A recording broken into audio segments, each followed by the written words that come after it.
प्रिय मित्रों, जय श्री कृष्ण।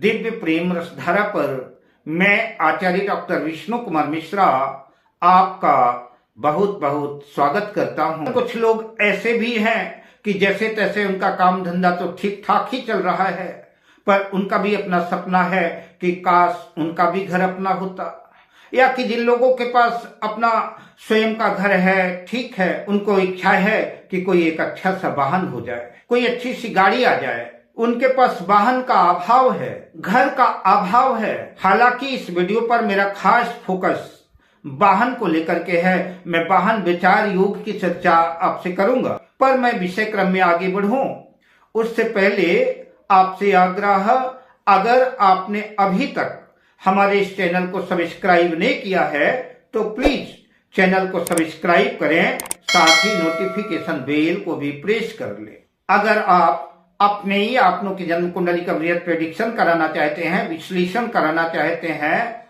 या किसी भी किस्म का हमसे ज्योतिषी परामर्श प्राप्त करना चाहते हैं, अथवा उत्तम क्वालिटी के रियल राशि रत्न आदि प्राप्त करना चाहते हैं, तो स्क्रीन पर फ्लैश हो रहे नंबरों पर आप हमसे संपर्क कर सकते हैं। आइए विषय क्रम में प्रवेश करें। अगर किसी भी जातक की जन्म पत्रिका के चतुर्थ भाव का स्वामी और नवम भाग्य भाव का स्वामी लग्न में बैठे हों और संयोग से लग्नेश भी लग्न में स्थित हो, तो जबरदस्त भाग्योदय कारक की स्थितियां बनती हैं। ऐसे जातक निश्चित ही अत्यंत भाग्यशाली होते हैं। केंद्र और त्रिकोण पतियों का मिलन भी निश्चित रूप से राजयोग कारक सिद्ध होता है। ऐसी कंडीशन में जबरदस्त राजयोग निर्मित होता है। ऐसे जातक ओहदेदार पदों पर शासन करने वाले और भाग्यशाली होते हैं। इनके पास शानदार बंगला, लग्जरी गाड़ियां होती हैं, और इसी योग में कदाचित कहीं से शुक्र भी इन्वॉल्वमेंट हो जाए, शुक्र भी अपना संबंध लग्न से या चतुर्थ भाव से स्थापित कर ले, तो ऐसे जातकों के पास एक नहीं कई लग्जरी बंगले और लग्जरी गाड़ियां ऐसे लोगों के पास होती हैं। आइए दूसरे सूत्र की चर्चा करते हैं। यदि देवगुरु बृहस्पति चौथे घर में स्थित हों, या कि देवगुरु बृहस्पति चौथे घर को देखते हों, चौथे भाव को दृष्टिपात करते हों, तो ऐसे जातकों को बहुत सुख प्राप्त होता है।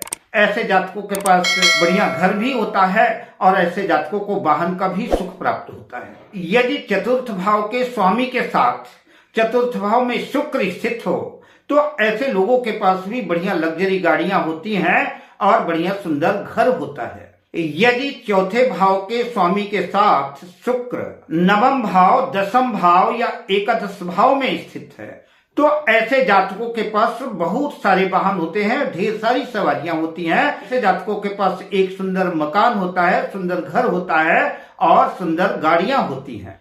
कर्क लग्न की जन्म पत्रिका हो, बुध और शुक्र चौथे घर में स्थित हो, तो बुध और शुक्र की दशा अंतर्दशा में जातकों को वाहन का सुख प्राप्त होता है। यदि चतुर्थ भाव का स्वामी नवम भाग्य भाव में स्थित हो और नवम भाग्य भाव का स्वामी चतुर्थ भाव में स्थित हो, यानी चतुर्थ भाव और नवम भाव के स्वामियों का राशि परिवर्तन हो, तो यह अति उत्तम भाग्य योग बनेगा। ऐसे जातकों के पास एक सुंदर घर भी होता है और बढ़िया सुंदर वाहन भी होता है। यदि चतुर्थ भाव का स्वामी पंचम भाव में स्थित हो और पंचम भाव का स्वामी चतुर्थ भाव में स्थित हो, पंचम भाव और चतुर्थ भाव का राशि परिवर्तन हो, तो भी ऐसा जातक अपनी बुद्धि से, अपने विवेक से, अपने ज्ञान से, अपनी शिक्षा से बढ़िया सुंदर घर प्राप्त करता है। ऐसे लोगों के पास बढ़िया घर होता है और बढ़िया सुंदर वाहन का सुख भी प्राप्त होता है।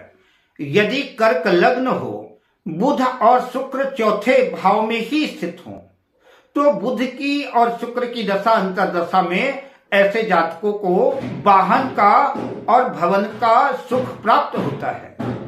अब मैं आपसे लेता हूं विदा, मिलता हूं अगली वीडियो में शुभ कामनाओं के साथ। जय श्री कृष्ण।